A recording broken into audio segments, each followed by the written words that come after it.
All right. Thank you all so much for coming out. I am so thrilled that so many of you have come to hear Ruha speak today. My name is Morgan Ames. I'm the Interim Associate Director of Research at the Center for Science, Technology, Medicine Society, one of the co-sponsors of this event. I am going to be introducing the introducer. Denise Hurd will come up and say a few words about our sponsors and also about Ruha, who we are very happy to have join us today. Thank you so much.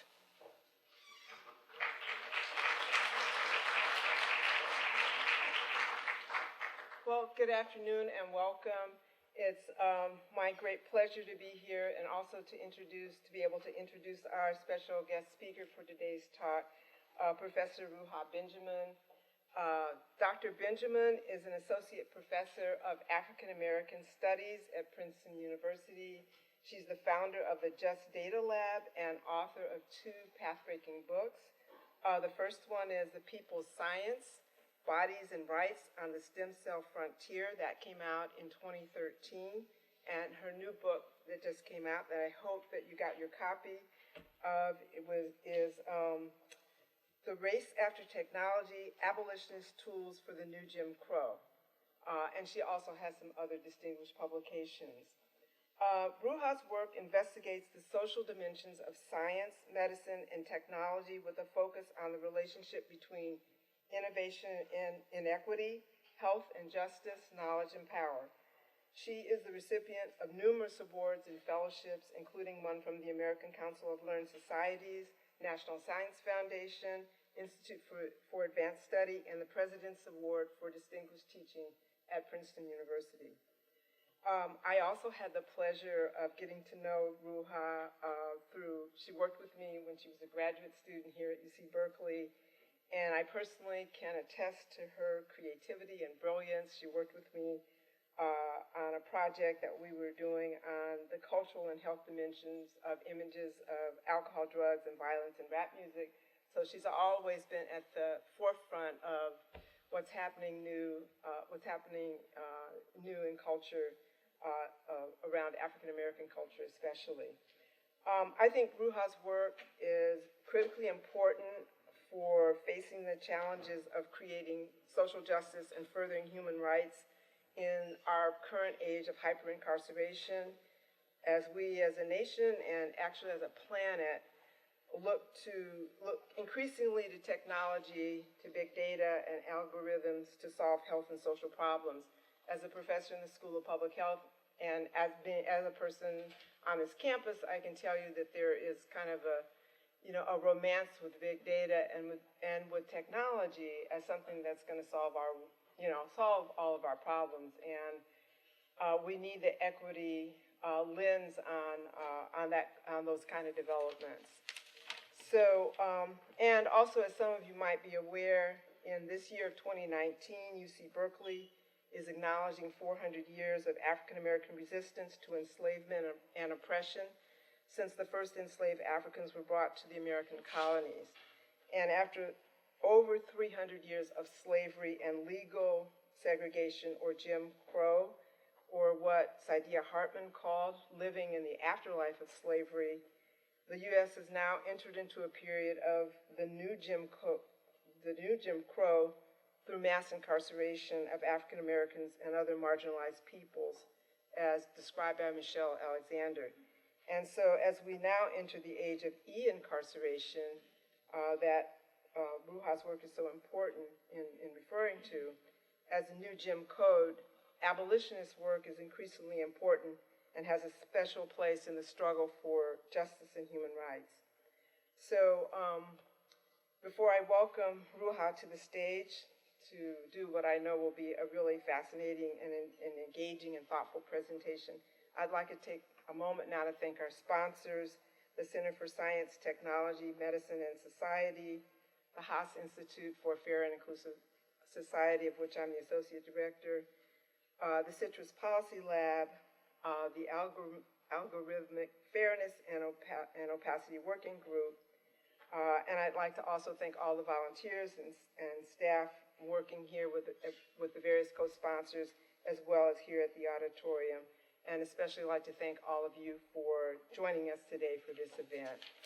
And so now I'm delighted to welcome Professor Ruha Benjamin to the stage, who will speak on the new Jim Code, Race, Carceral Technoscience, and Liberatory Imagination in Everyday Life. Welcome. Thank you.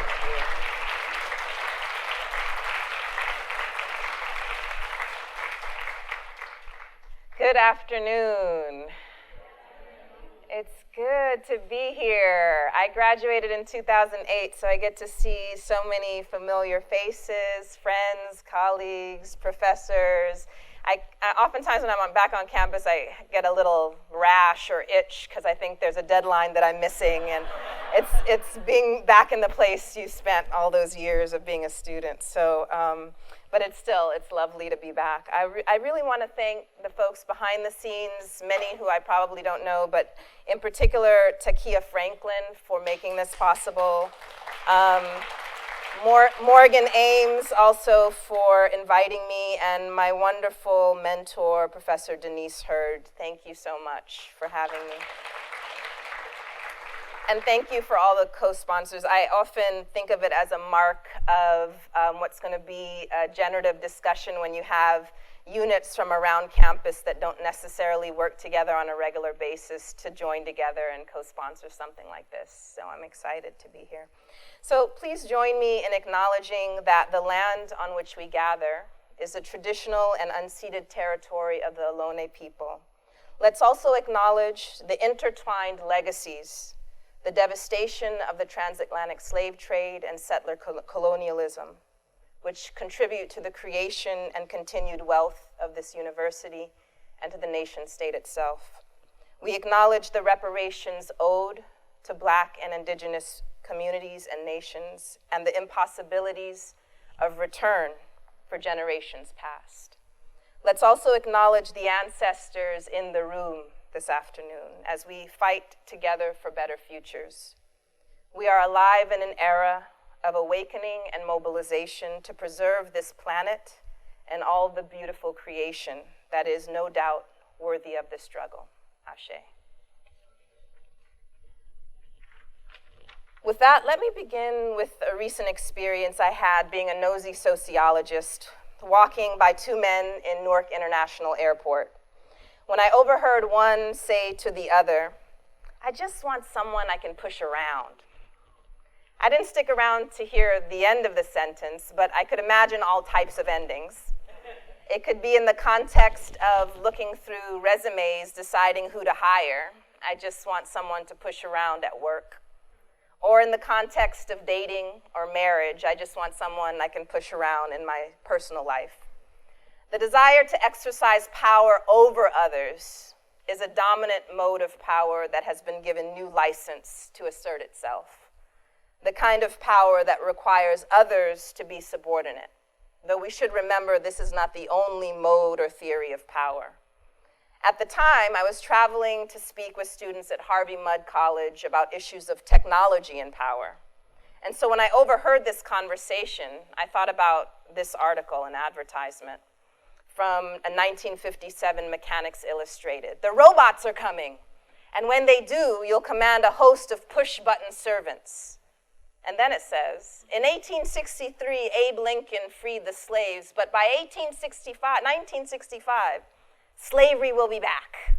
We'll all have personal slaves again. Don't be alarmed. We mean robot slaves." So much going on this one little paragraph. We could spend an hour, I'm sure, close reading and talking about it, but for the sake of time, I'll just point out two things.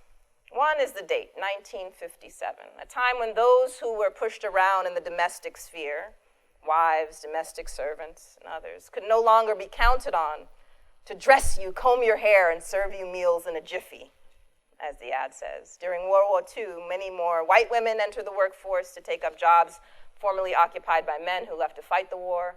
And Blacks, men and women, most of whom worked in agricultural and domestic work, also entered manufacturing workforce. Hence the desire to replace those sources of free and cheap labor in the home with push-button robots. The point is, no technology is preordained.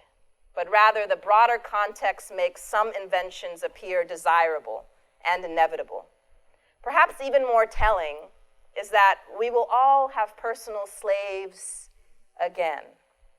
That one little word tells us something about the targeted audience of the ad.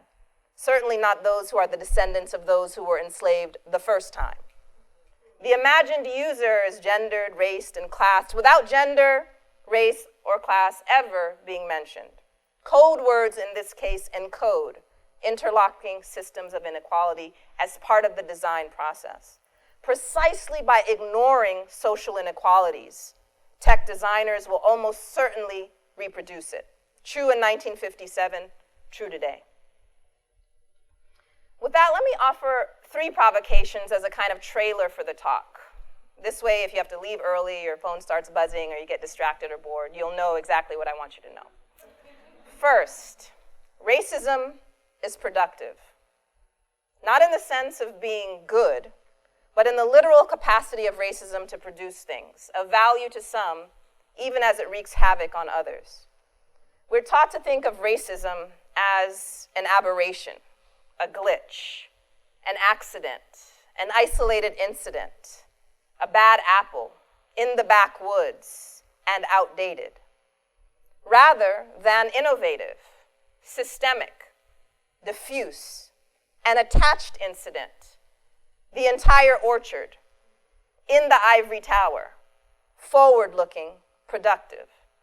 In sociology, we like to say race is socially constructed, but we often fail to state the corollary that racism constructs. Secondly, I'd like us to think about the way that race and technology shape one another. More and more people are accustomed to thinking about the ethical and social impact of technology, but this is only half of the story. Social norms, values, and structures all exist prior to any tech development. So it's not simply about the impact of technology, but the social inputs that make some inventions appear inevitable and desirable. Which leads to a third provocation, that imagination is a contested field of action, not an ephemeral afterthought that we have the luxury to dismiss or romanticize, but a resource, a battleground, an input and output of technology and social order. In fact, we should acknowledge that most people are forced to live inside someone else's imagination. And one of the things we have to come to grips with is how the nightmares that many people are forced to endure are the underside of elite fantasies about efficiency, profit, and social control. Racism, among other axes of domination, helps produce this fragmented imagination, misery for some, monopoly for others. This means that for those of us who want to construct a different social reality, one grounded in justice and joy, we can't only critique the underside, but we also have to wrestle with the deep investments, the desire even for social domination. I just want someone I can push around. So that's the trailer. Let's turn to some specifics, beginning with a relatively new app called Citizen, which sends you real-time crime alerts based on a curated selection of 911 calls. It also offers a way for users to report, live stream, and comment on purported crimes via the app. And it also shows you incidents as red dots on a map so you can avoid particular areas, which is a slightly less racialized version of apps called Ghetto Tracker and Sketch Factor, which use public data to help people avoid supposedly dangerous neighborhoods.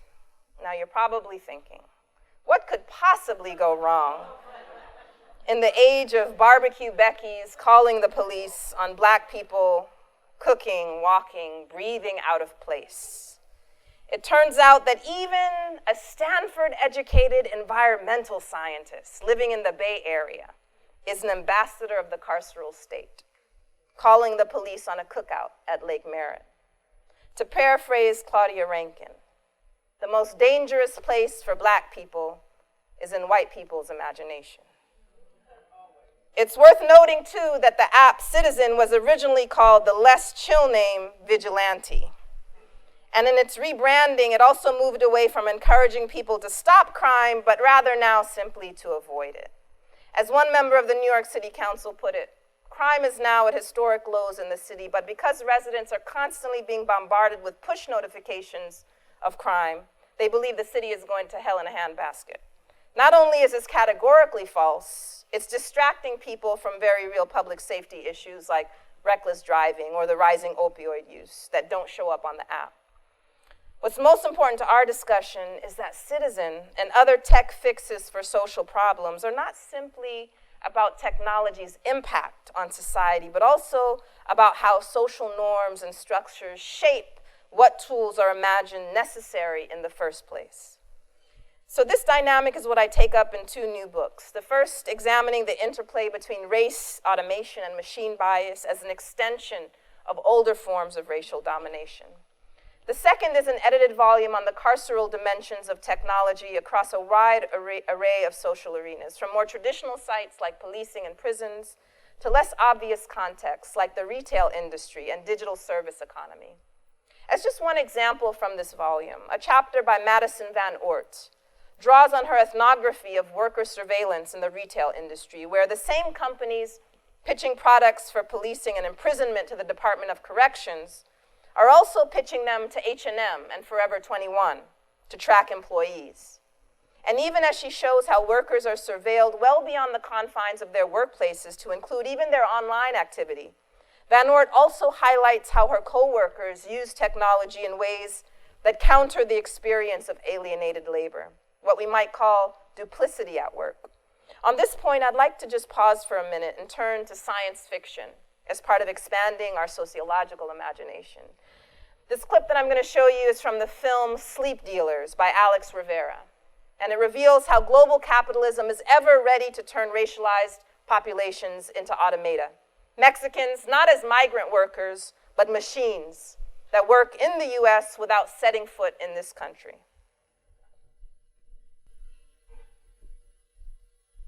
In this scene, you'll see the character as he crosses the border for the first time. So you see he's in Mexico, but he comes to America in a new way.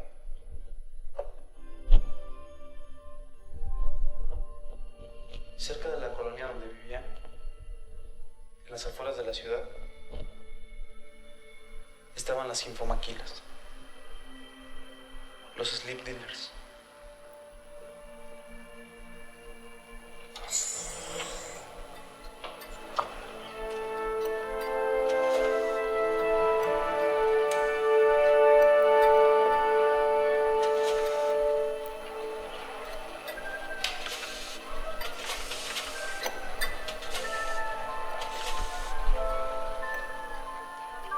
Este es el sueño americano. Le damos a los Estados Unidos lo que siempre han querido. Todo el trabajo sin los trabajadores. José está en un matadero en Iowa y María es niñera de una niñita en Washington. Ustedes tres van a estar en una chambota en San Diego.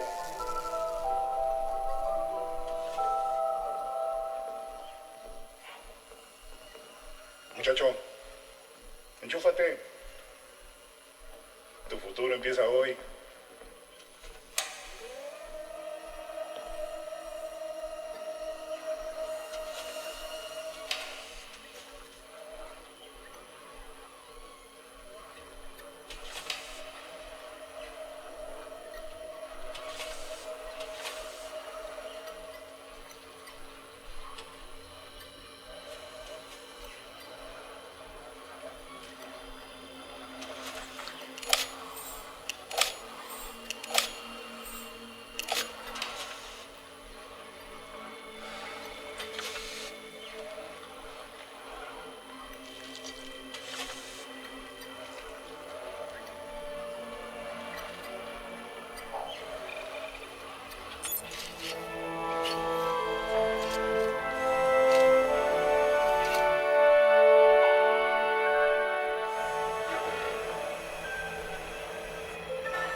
compañeros. So in this world, migrant workers are replaced by robots who are controlled virtually by laborers in Mexico, carrying out a variety of jobs in construction, childcare, agriculture, and more. Not only is the tech invasive, as we see, but it also allows unprecedented surveillance. So if a worker falls asleep for an instant, the computer wakes her up, registers the lapse, and docks her pay. Amazon warehouses on steroids. Of course, over the course of the film, Memo Cruz starts working at one such factory, which are called sleep dealers, because workers often collapse of exhaustion when they're plugged into the network too long. In this way, the film reminds us how the fantasy of some is the nightmare of others, and that embodiment does not magically cease to matter with automation, but can actually become more intensified, intrusive, and violent. It's worth recalling that the etymology of the Czech word robot is drawn from the Slav robota, which means servitude, hardship. And as anthropologist Kathleen Richardson observes, robots have historically been a way to talk about dehumanization. Sleep Dealers also brings to life an idea that inspired the title of the volume, that technology captivates. Fascinating, charming, and bewitching while potentially subduing and subjugating people. To engage this tension, we have to pierce through the rhetoric and marketing of tech utopianism as we try to understand the duplicity of tech fixes, purported solutions that can nevertheless reinforce and even deepen existing hierarchies. In terms of popular discourse, what got me interested in this tension was the proliferation of headlines and hot takes about so-called racist robots.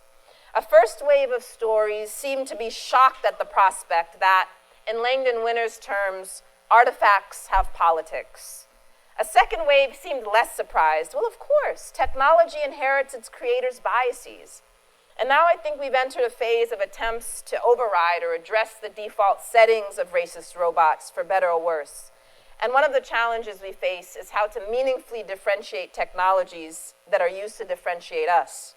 Take, for example, what we might call an old-school targeted ad from the mid-20th century. In this case, a housing developer used this flyer to entice white families to purchase a home in the Leimert Park neighborhood of Los Angeles, which is where my grandparents eventually infiltrated, which was the language used at the time.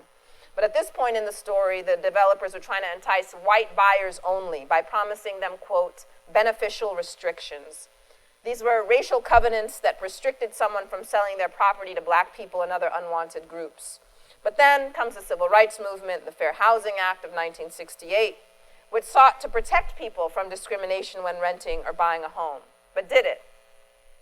Today, companies that lease or sell housing or jobs can target their ads to particular groups without people even knowing they're being excluded or preyed upon.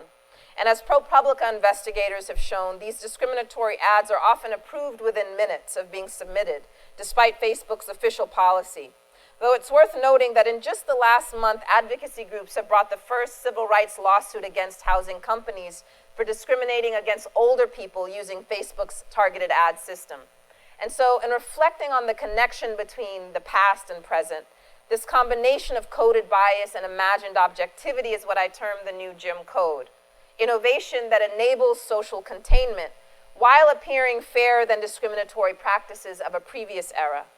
This riff off of Michelle Alexander's analysis in the new Jim Crow considers how the reproduction of racist forms of social control in successive institutional forms entails a crucial socio-technical component that not only hides the nature of domination, but allows it to penetrate every facet of social life under the guise of progress. This formulation, as I highlight here, is directly related to a number of other cousin concepts by Brown, Broussard, Daniels, Eubanks, Noble, and others, situated in a hybrid literature that I think of as race-critical code studies. This approach is not only concerned with the impacts of technology, but its production, and particularly how race and racism enter the process.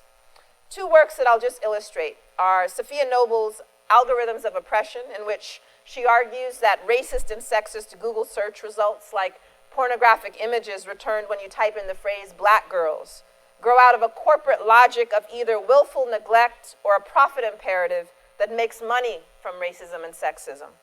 In a different vein, Simone Brown examines how the history of surveillance technologies reflect and reproduce distorted notions of blackness, explaining that, quote, surveillance is nothing new to black folks. From slave ships and slave patrols to airport security checkpoints and stop and frisk policing practices. She points to the facticity of surveillance in black life. Challenging a techno-deterministic approach, she argues that instead of seeing surveillance as something inaugurated by new technologies, to see it as ongoing is to insist that we factor in how racism and anti-blackness undergird and sustain the intersecting surveillances of our present order. And so to continue examining how anti-blackness gets encoded in and exercised through automated systems, I consider 4 conceptual offspring of the new Jim Code that fall along a kind of spectrum. Engineered inequity names those technologies that explicitly seek to amplify social cleavages. They're what we might think of as the most obvious, less hidden dimension of the new Jim Code. Default discrimination are those inventions that tend to ignore social cleavages and as such tend to reproduce the default settings of race, class, gender, disability, among other axes. Here I want to highlight how indifference to social reality is a powerful force that is perhaps more dangerous than malicious intent. Coded exposure highlights the underside of tech inclusion, how the invisibility or technological distortion of those who are racialized is connected to their hypervisibility within systems of surveillance. And finally, techno-benevolence names those designs that claim to address bias of various sorts, but may still manage to reproduce or deepen discrimination, in part because of the narrow way in which fairness is defined and operationalized.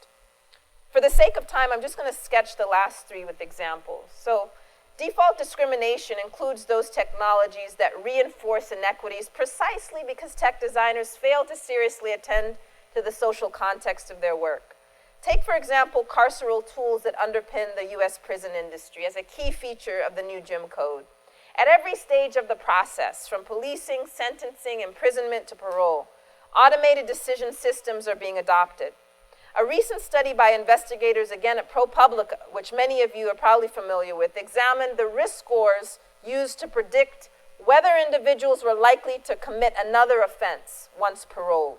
They found that the scores, which were assigned to thousands of people arrested in Broward County, Florida, were remarkably unreliable in forecasting violent crime, and that they uncovered significant racial disparities and inaccuracies, the outputs of the algorithm, shall we say. But what's also concerning, I think, is how the system reinforces and hides racial domination by ignoring all the ways that racism shapes the inputs. For example, the surveys given to prospective parolees to determine how likely they are to recidivate includes questions about their criminal history, education, employment history, financial history, and neighborhood characteristics, among many other factors. All of these variables have been structured in one way or another by racial domination, from job market discrimination to ghettoization. The survey measures the extent to which an individual's life has been impacted by structural racism without ever asking an individual's race. Colorblind codes may, on the surface, appear better than a biased judge or prosecutor, but crime prediction is better understood as crime production, because those who are making these forecasts are also the ones who are making it rain. Coded exposure, in turn, names the tension between ongoing surveillance of racialized populations and calls for digital recognition and inclusion, the desire to literally be seen by technology. But inclusion in harmful systems is no straightforward good. Instead, photographic exposures enable other forms of exposure and thus serves as a touchstone for considering how the act of viewing something or someone may put the object of vision at risk, a form of scopic vulnerability central to the experience of being racialized.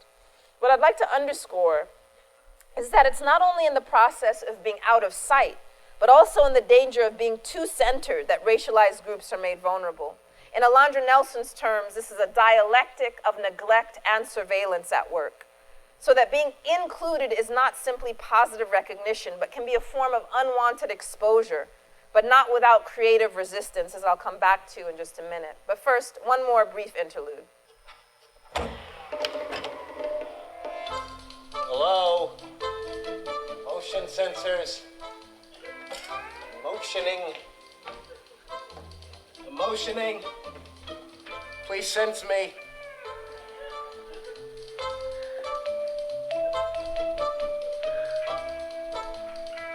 Oh, one other thing. Lem mentioned that there's something weird going on with the motion sensors in the lab. Oh, yeah. We replaced all the sensors in the building with a new state-of-the-art system that's going to save money. It works by detecting light reflected off the skin. Well, Lem says it doesn't work at all. Lem's wrong. It does work. Although there is a problem. It doesn't seem to see black people.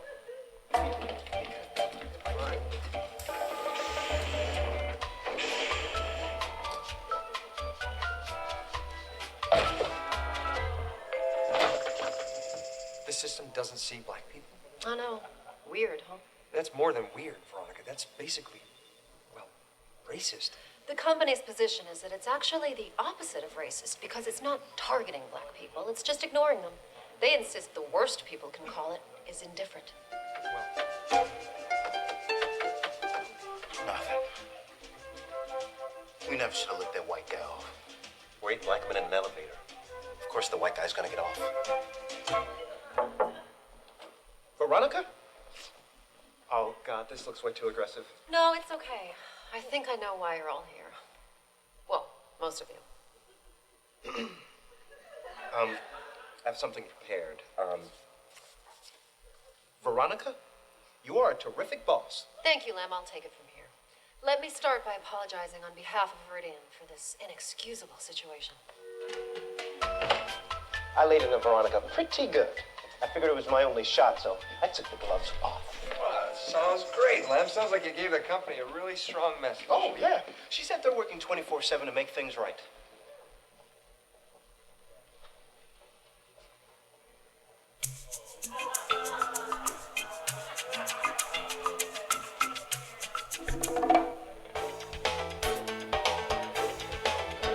Can you believe this?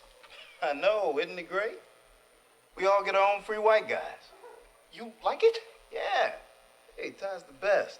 He anticipates everything I need. Plus, he picked up my dry cleaning. Oh, and he got this kink out of my neck. Really? Mm-hmm. My white guy sucks. Well, maybe you're just not using yours right. Yeah, maybe it's on you, dude. Shut up, Stu.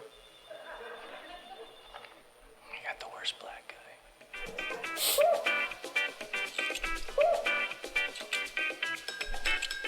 It turned out Lem had also been thinking about the money issue, and he put together some interesting numbers to show us.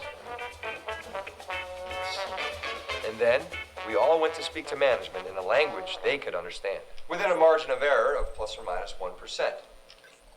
And so, if the company keeps hiring white people to follow black people, to follow white people, to follow black people, by Thursday, June 27th, 2013. every person on Earth will be working for us. And we don't have the parking for that.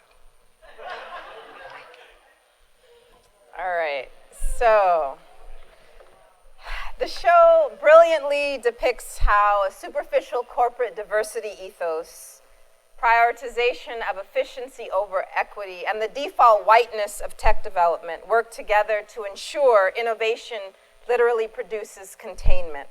The fact that black employees are unable to use the elevators, doors, water fountains, or turn the lights on is treated as a minor inconvenience in service to a greater good. This is the invisibilizing side of the process that Nelson describes as surveillance and neglect that characterizes black life vis-a-vis science and technology. Finally, some of the most interesting developments, I think, are those we can think of as techno-benevolence that aims to address bias in various ways. Take, for example, new AI techniques for vetting job applicants. A company called HireView aims to reduce unconscious bias and promote diversity in the workplace by using an AI-powered program that analyzes recorded interviews of prospective employees. It uses thousands of data points, including verbal and nonverbal cues like facial expression, posture, and vocal tone, and compares job seekers' scores to those of existing top-performing employees to decide who to flag as a desirable hire and who to reject. The sheer size of many applicant pools and the amount of time and money that companies pour into recruitment is astronomical. Companies like HireView can narrow the eligible pool of it at a fraction of the time and cost, and hundreds of companies, including Goldman Sachs, Hilton, Unilever, Red Sox, the Atlanta Public School System, and more, have signed on. Another value added, according to Higher View, is that there's a lot that a human interviewer misses that AI can keep track of to make, quote, data-driven talent decisions. After all, the problem of employment discrimination is widespread and well documented.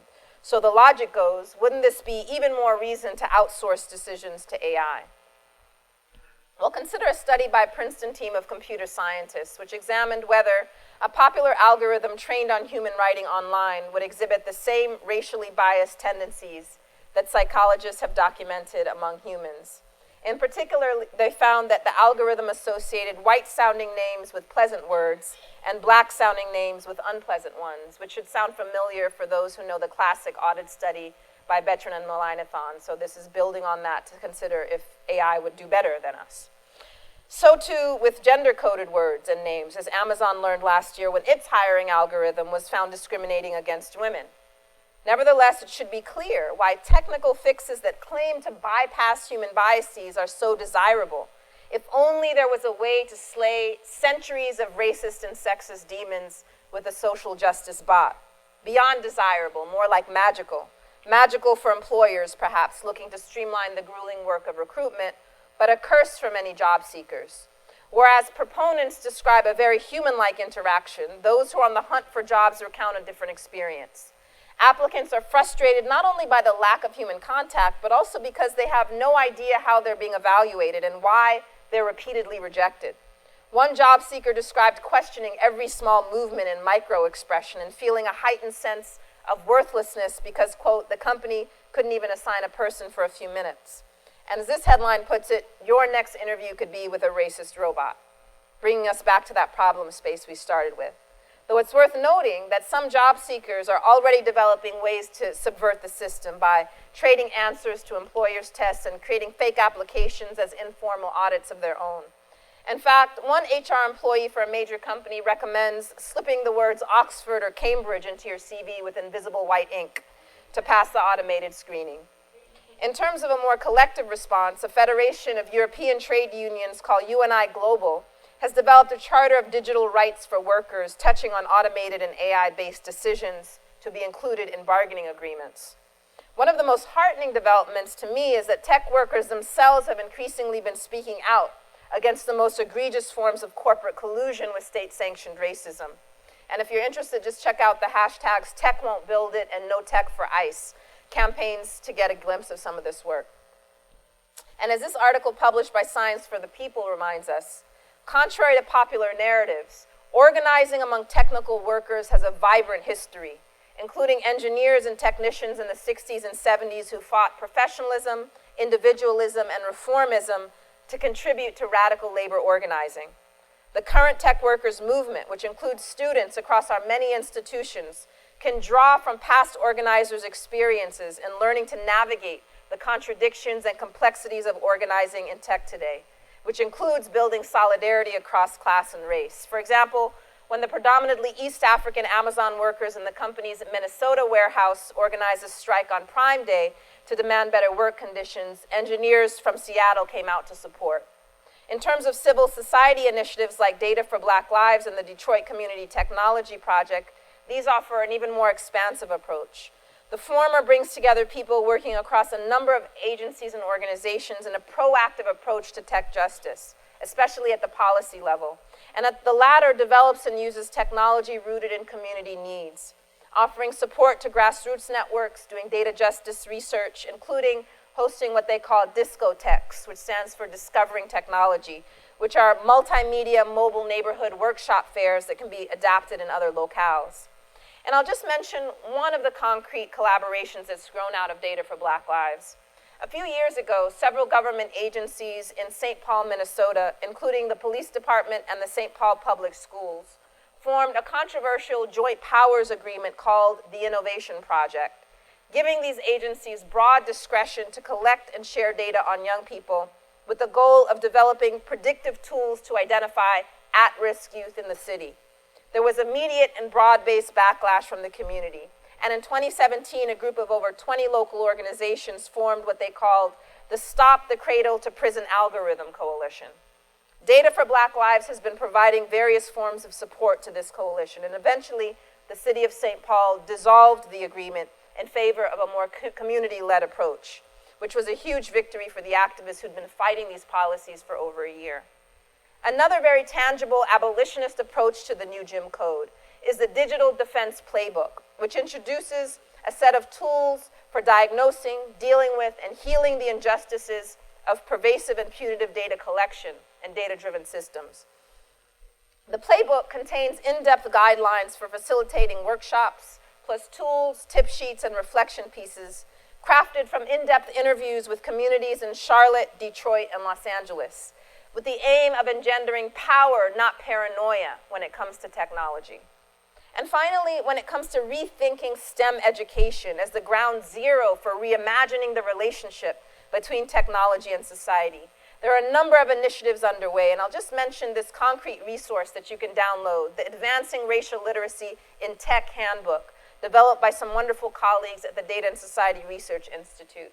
The aim of this intervention is threefold: to develop an intellectual understanding of how structural racism operates in algorithms, social media platforms, and technologies not yet developed, and emotional intelligence concerning how to resolve racially stressful situations within organizations, and a commitment to take action to reduce harms to communities of color. The fact is, data disenfranchisement and domination has always been met with resistance and appropriation, in which activists, scholars, and artists have sharpened abolitionist tools that employ data for liberation. This is a tradition in which, as Du Bois explained, one could not be a calm, cool, and detached scientist while Negroes were lynched, murdered, and starved.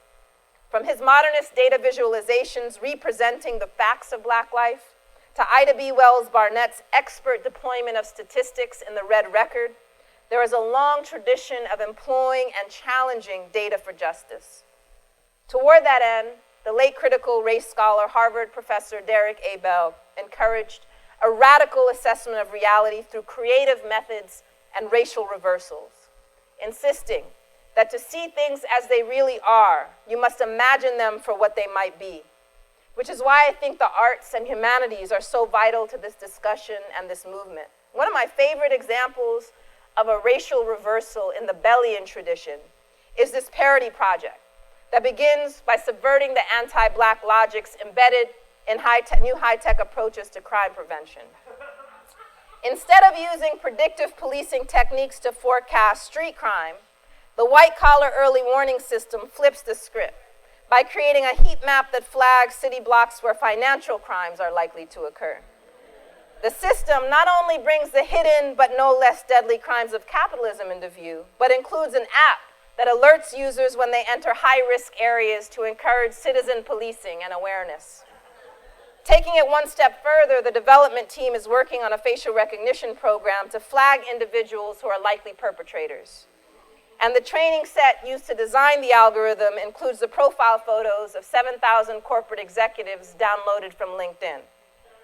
Not surprisingly, the averaged face of a criminal is white and male. To be sure, creative exercises like this are only comical when we ignore that all of its features are drawn directly from actually existing proposals and practices in the real world, including the use of facial images to predict criminality. By deliberately and inventively upsetting the status quo in this manner, analysts can better understand and expose the many forms of discrimination embedded in and enabled by technology. And so, if, as I've suggested at the start, the carceral imagination captures and contains, then a liberatory imagination opens up possibilities and pathways, creates new settings, encodes new values, and builds on critical intellectual traditions that have continually developed insights and strategies grounded in justice. May we all find ways to contribute to this tradition. Thank you.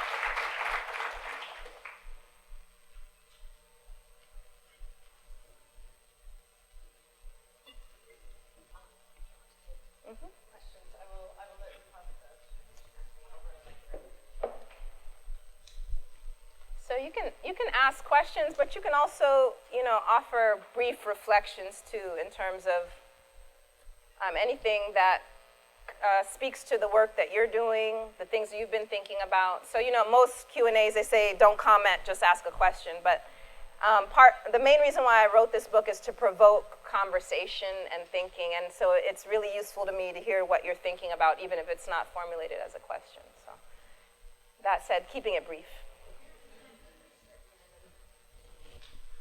My background might be a bit unusual. I'm the only algorithm officer I've ever met. And on my resume at one point, I claimed to take partial credit for online advertising, or at least one way of measuring it. But from my sort of Antarctica of theoretical physics there, the problem can ultimately be distilled to, if you measure a few things, if you take a few numbers instead of a whole live person, which is made of millions of numbers a second, and you start processing it, selecting it, that already produces these results. It's not necessarily an ism. It doesn't even have to exist in a human brain.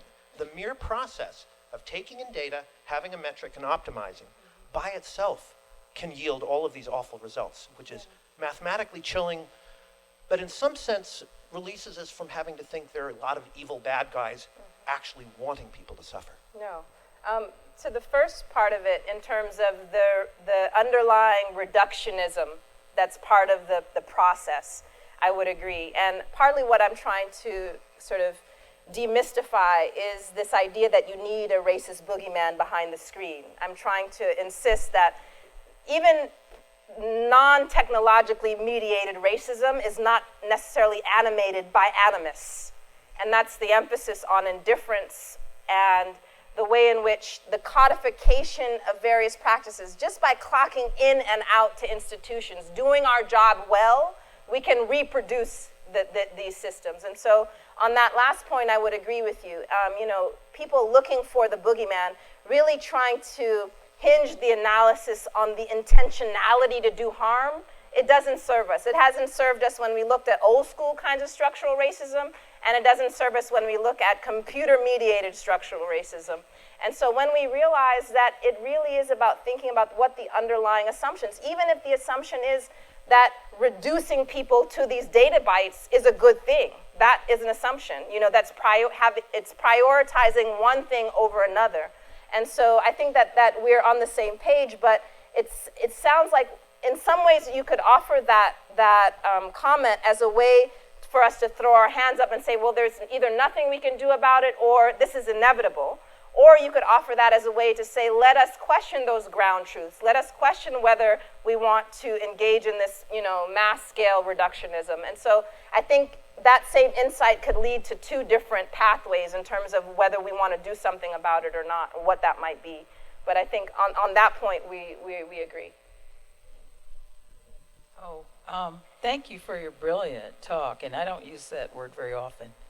Thank you for your amening throughout it. Yes, I really girl, appreciate hey. that. Yeah. All right, I can always New Yorker tell when here. an audience has more black people because there's like talk back throughout.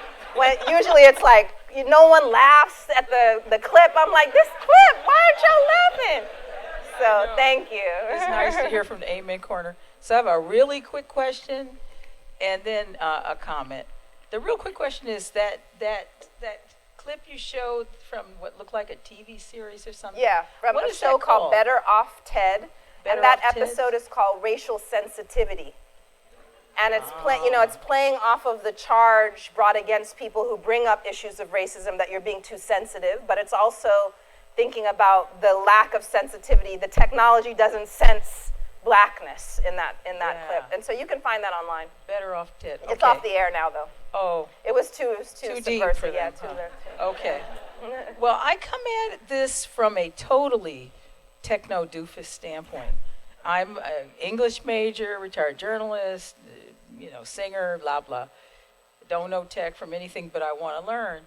But, I was sitting here thinking, how wonderful it would be if the late, great Octavia Butler could be sitting here right now, You talking watching my language. this, and I read a lot of science fiction as a kid. That's what got me through, kind of a rough underpinning of growing up. But, I don't even know what to say to your presentation because it's just so atomically deep. but I'm going to be chewing off of this for a long, long time. And I want to thank you for, for even us techno doofuses, which I might be a minority because I know you guys are in this school and I'm not, but because the future is here. It's here right now. And I've been running around telling people about facial recognition ever since the ACLU did that study that showed all the members of Congress whose faces were thrown up as criminals, right? And I just feel like I'm older. I'm in the last, trimester of my life. So I hope I'm around long enough to really see some of these things, but it's like they're already here. Yeah. And the last thing I need to say is I keep a very low profile with social media, about as low as you could be and not be a CIA agent. I do occasional email. I don't do Facebook. I don't do any of that stuff. I know what it is, and I talk to people all the time, and I get clowned a lot. But I'm a retired journalist. I have a deep and abiding suspicion, always have, about data collection. And on my way here, they were handing out pizza to young people on the quad who were willing to give up their data. And, I sort of checked that out and thought, do you guys know where that's going? What they're doing with that stuff? So anyway, I'm not really making a whole lot of sense, but I'm just, you can speak to what I'm saying. Perfect. There's so much there, so much I would like to reflect on and comment on. I mean, let's start with, I'm a student of Octavia Butler, first of all, and her work and Afrofuturism, speculative fiction really animates especially that last strand in the trailer, the through line about understanding that imagination is a battlefield. And so just having visited her papers at the Huntington Library a few months ago and seeing the way that she was engaging scholarly work on medicine, embodiment, and so on, but then deciding in her journals that the best way for her to actually seed a critical understanding of science and technology was through her novels. And so she made a very deliberate choice. There's a syllabus there of her taking like a medical sociology class and then collecting all these headlines from newspapers about epidemics and then sort of pivoting to say, okay, she's gonna take all of this and actually embed it in her work as a creative. And so certainly that continues to inspire me and influence me. On the issue of being a techno doofus, I mean, partly what I'm trying to do with this work is to draw in a broader public, people who don't necessarily identify as tech savvy, because all of these developments are impacting everyone, but only a small sliver of humanity is empowered to actually shape the digital and material infrastructure. And I think that is really one of the things that we have to address, so that you are my intended audience in that way. And so I'm really glad you're here. But also, in part, I'm trying to question the very idea of what we think of as innovation. I feel like that idea of who are innovators, what is innovation, has been colonized by a very small set of people and practices. And so if we think about the fact that Black people are just alive and here today, we have had to do a lot of innovation, technological and otherwise, to be here and wonderful and thriving, right? And so in part what I want to say is that there's all kind of social technologies, ways in which we have had to innovate in terms of living and surviving in this environment that is devalued, and yet still appropriated in various ways. And so I want us to question the whiteness of innovation, the whiteness of technology, and to understand all of the ways that we have been part of that and question that and challenge that. And that's also why I draw upon Du Bois and Bell's, Ida B. Wells, Barnett. And the last point about walking over and seeing the students getting the pizza, I don't know, many of you saw the headlines about Google last week having their contract workers target homeless people in Atlanta, specifically Black homeless people, in order to take facial images to diversify their facial recognition system because their new phone is coming out. And so, it's just, that whole set of decisions, who was sitting around the table to say, that's a good idea, yeah, go after homeless people.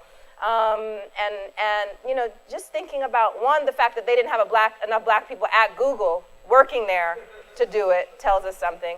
But also the fact that, science and technology has often been built on the backs of the most vulnerable, vulnerable population. And so the fact that that whole history from Marion Sims and gynecology to prison experiments, Acres of Skin, if you haven't read that book, Henrietta Lacks, Tuskegee, medical apartheid, the fact that we sort of have this collective amnesia about how vulnerable bodies have been the input for so much, that in this case, the desire to build an inclusive product, which on one level is a good development, right? We would think, okay, so this research has come out to show that facial recognition is not that great at detecting people with darker skin, and out of that grows a desire and an awareness and intention to build an inclusive product.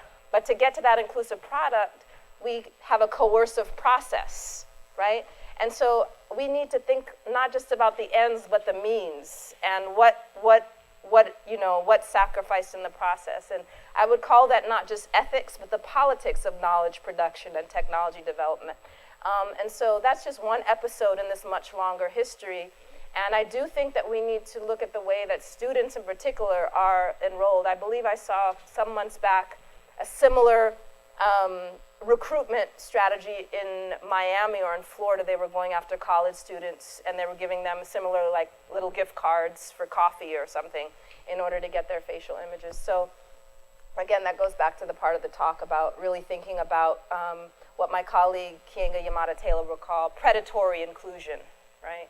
That inclusion is not a straightforward good, and we should think about what are the systems we're being included in, and not just seek out that inclusion, but to be able to step back and question what we're being enrolled in. And so there was a lot there. Hello. Hi. Hi, Chad. You have a great memory. Yeah, I don't usually, but I remember. Yeah. Thank you. So I work at the Oakland Impact Center, and we are developing a program to get at-risk youth to learn how to code. But piggybacking off the gentleman's concerns, and understanding that we're kind of all indoctrinated into systematic oppression, it seems like even having young black coders doesn't seem like it would even, help the problem. So what is a solution? Because it seems like it's like an infrastructure problem. Like we have to erase systematic oppression to erase the systematic oppression in coding. So what would you give as a solution? No, there's, we've seen in the last few years a big push, girls who code, black girls code, everybody code. And it's not to knock that, but it's to say that just building up technical capacity is not even not enough, but it can easily be co-opted. And so I would say in this case, yes, train these young people to get these skills, but integrate into that not only the technical capacity, but the critical capacity to question what they're doing and what's happening, right? And so to me, it's not true empowerment unless people can have the power to question, how these skills are going to be used. And so in any coding program, I would say, it's really not enough to think that in itself is a form of empowerment if you don't have this sort of social, cultural toolkit that goes along with the technical toolkit, right? And that goes for other kind. There's all kinds of camps in the summers for kids in all kinds of STEM fields, and I would say that's true not just of coding camps, but all the other things in which, true education is about being able to shape your reality, not just fit into the reality created by others, and to be a cog in that machine. And so, and although I painted a very big picture that the problem is structural and contextual and it's big, but what that means is that there's almost nothing we can't do that can in some way contribute to questioning and changing it. Because the issues are so vast and coming to us from so many different directions, that means we can all find a way to plug in and to be able to redress this and deal with this. So I hope that you don't walk out of here, none of you feeling like overwhelmed that there's nothing we can do. The take home is that there's everything that we can do. We just have to find our piece of it, right? And then link arms with others who are working in other areas. So I hope that you feel more emboldened to find your part in that. Hi. An example of something going on campus. So with gene editing, right? We have some people here, and we're trying to cure sickle cell, with the understanding that the demographic that has to deal with sickle cell primarily, and we're engaging with conversations with them and understanding what do they think of the technology. But even if it works, what do you do with $1 million treatment? We're here creating it, but they can't even afford it. Yeah. And so by doing good, are we still propagating inequality?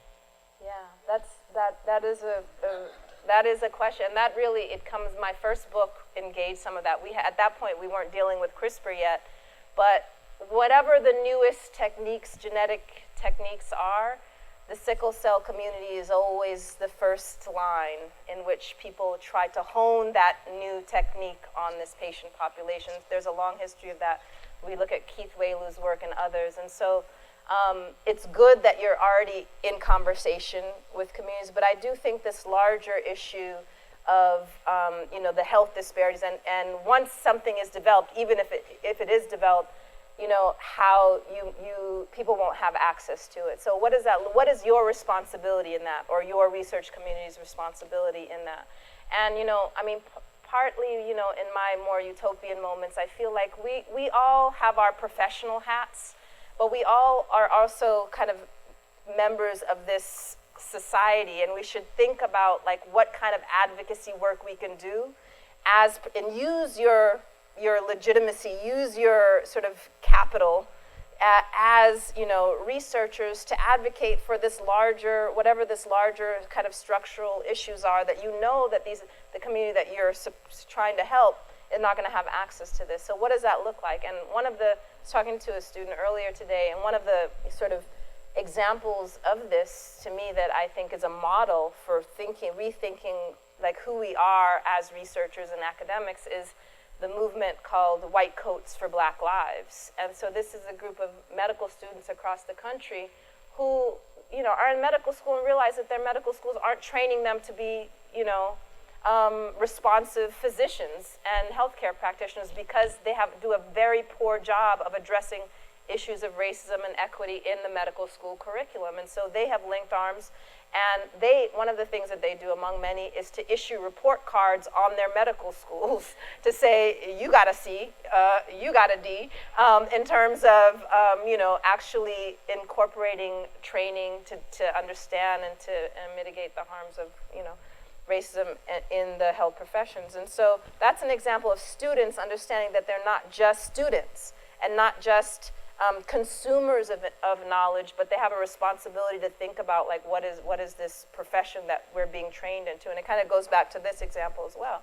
But what does that look like in all of our little corners of research and academia? And so in that case, what is the responsibility of people who are doing research on, meant to serve a particular patient community to only focus narrowly on the kind of scientific medical question without in some way engaging as a professional community on these larger issues that you're describing? And I think there's just more we can do. It's not a lot of incentive to do it, right? So these students, White Coats for Black Lives, they're taking time out of the other things that they could be doing, but they understand the importance of it. And so that's one example that I think can serve as a model for others. Yeah. Hi, my name is Jasmine. I'm an undergrad visiting scholar from Hong Kong. I'm really impressed by what you all of the information and your insights. It's very eye-opening, and it's interesting because yesterday I attended Berkeley Forum. It's a guy who also talk about relationship between humanity and technology, and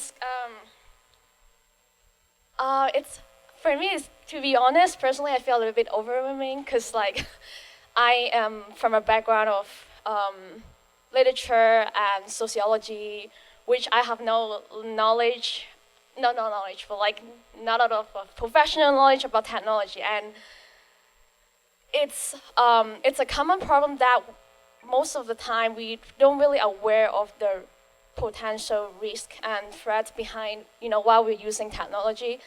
And I really appreciate that you raise it up. And my concern is because I'm going back to Hong Kong after. Not much going on there. Well, I can't tell in perspective for as a Hong Kong citizen there's so many manipulation with social media and technology, and at some point we just feel helpless because like there's nothing much we could do. I feel like, but now like after your empowerment, after your previous inspiration, that the take home is we actually have something to do, and it's just about how you personalize it and which small piece that you can really do. So I'm actually doing research related to police brutality and also criminal justice. I just kind of like want to seek your advice. Like, how can I, globalize? What's that word? Globalize. Like, I don't know. Globalize, like globalize, but globalize. Like, bring something, localize. Localize. Yeah, but I mean, this is like a globalized thing. So like, you kind of bring the broader perspective into somewhere narrow, and then it's always works the best when it become localized. So I'm just thinking about how can I bring this conversation into Hong Kong context somewhere like I'm more attached to. Yeah, and I also want if you have any tangible reminder for me as a poor student, when I pass by some pool that give you free gift or free pizza. Yeah, because I was starving when I came in here because I was too busy in my research and I did not have time to take any lunch. So it's a great temptation for me, in such a situation. How would you suggest me to remind myself? Yeah. Selling your data to someone just with a piece of pizza. So two things. So to the last point, you can remember the well-known line, "There's no such thing as a free lunch."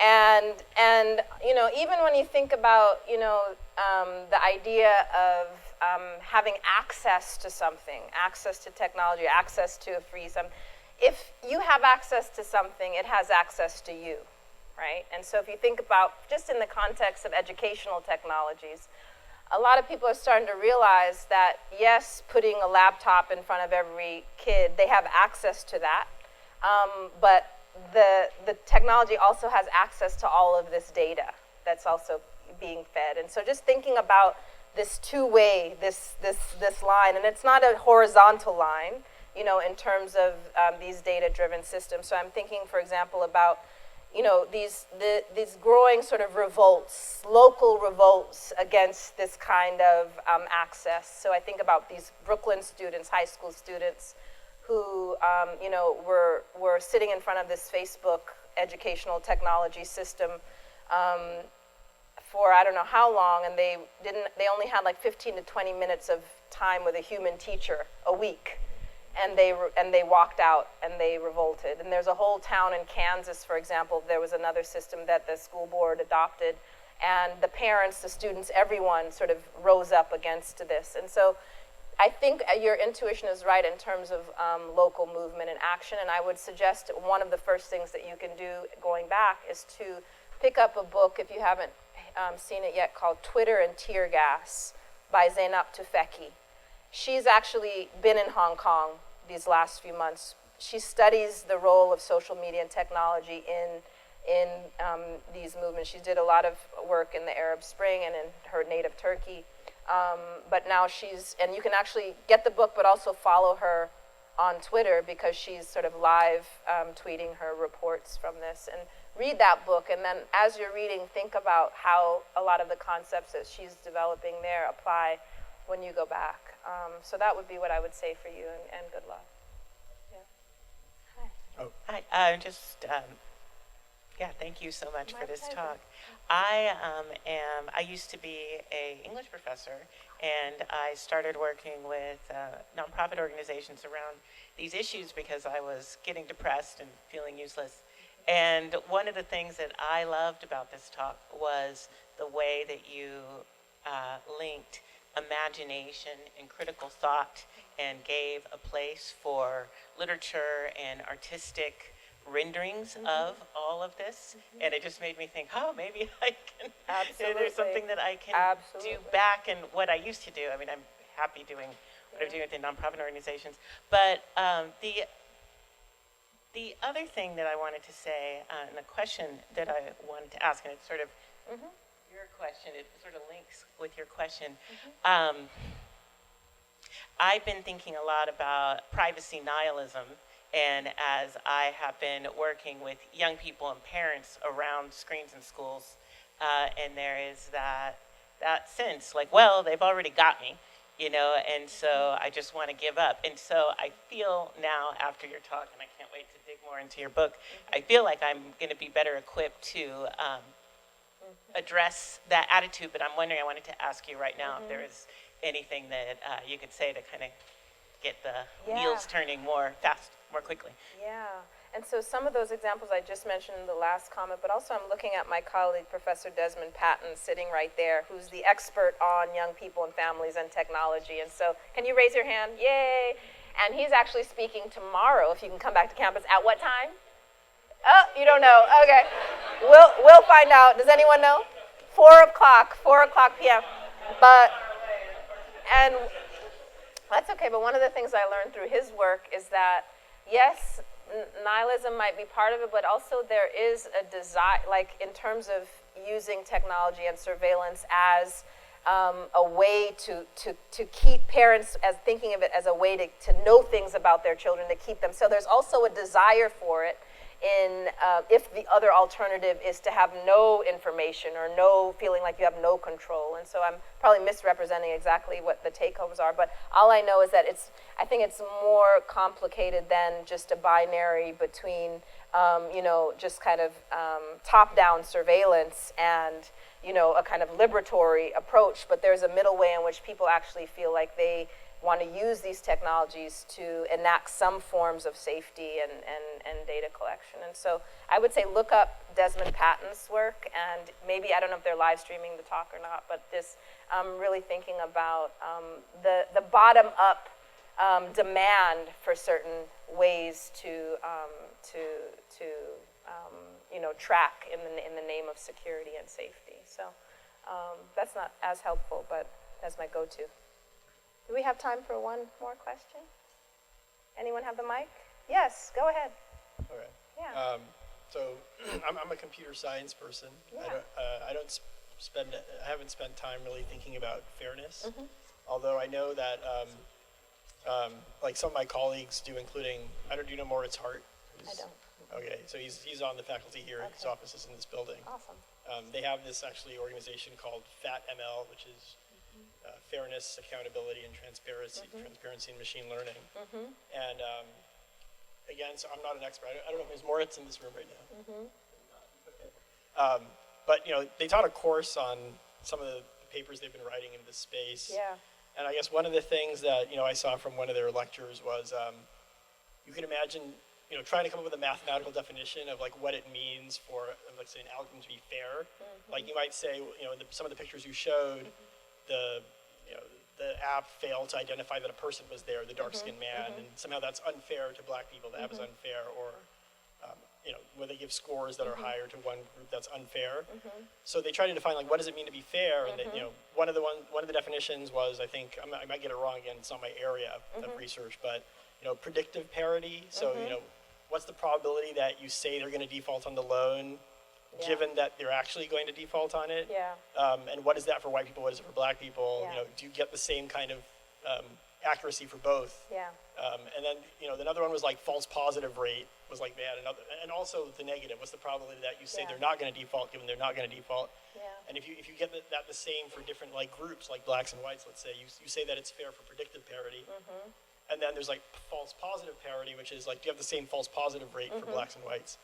And then the theorem is like, no mechanism can have both.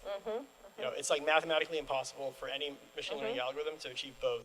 So that's a negative result. Of course, people are still doing research in the era, and they can get some other positive results. But when I see that, I guess I want to ask you as a sociologist. Like, so what should they do, right? Like, or what would be a success? Yeah, no, I think that's an important question, and that question has actually arisen within the Fat Star community in terms of the conference that they hold every year.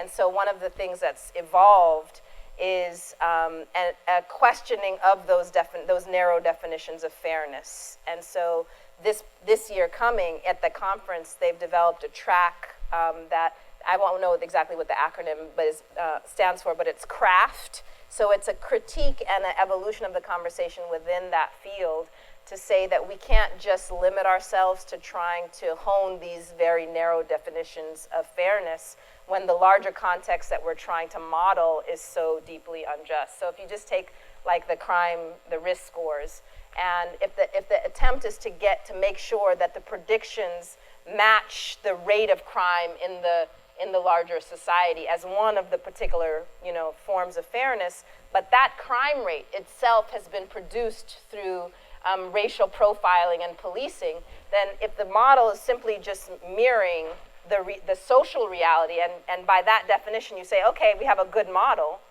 without questioning what the underlying crime rate that you're trying to match is, then that presents a very narrow field of action. And so within the Fat ML community, there's now a number of proposals. So I was a reviewer for it, and a number of panels and proposals came in of trying to think about how people who are trained in the data sciences can actually contribute to a larger rendering of what fairness and equity is. And many of those proposals that I looked at had built into it some form of community partnering. So whether it was the ACLU, working with the ACLU in one state or working with an organization in another state, it was the understanding that you can't just define fairness with technical definitions. And I have a colleague at Princeton, Arvind Naranayan, who many of you may know, I think his book is out now, or it will be out, where he has developed like 26 definitions of fairness. And if you follow him, you can see again the same conundrum that if you can't meet all of them, it's like a trade-off. And so what that might mean is that rather than playing the game of like deciding which one of these definitions to step back from it. And one of the proposals that I read was interesting that I will just sort of end with. I don't know if we have time for another question, but I think it was a team from Microsoft actually, but part of the proposal had to do with how do you equip people within an organization or a company to, when they see that whatever they're designing or building is likely to have X, Y, and Z harms or effects, how do you actually refuse or stop the process? And so rather than a trade-off, like should we do this or that, maybe we don't build it at all. And so really thinking about what refusal looks like, and rather than just trading off between more or less harms, is an interesting way to think about what it would mean to actually equip people, especially people who might be low on the totem pole in a various organization, to actually be able to speak up and stop particular things. And so that is a long way of saying that in the upcoming meeting at FatStar, you're going to have this track and opportunity to pose those questions and think about alternative ways to move forward. Yeah, and that evolved from within the community, which I think is a good thing too. Are we out of time? All right, thank you all. Take care.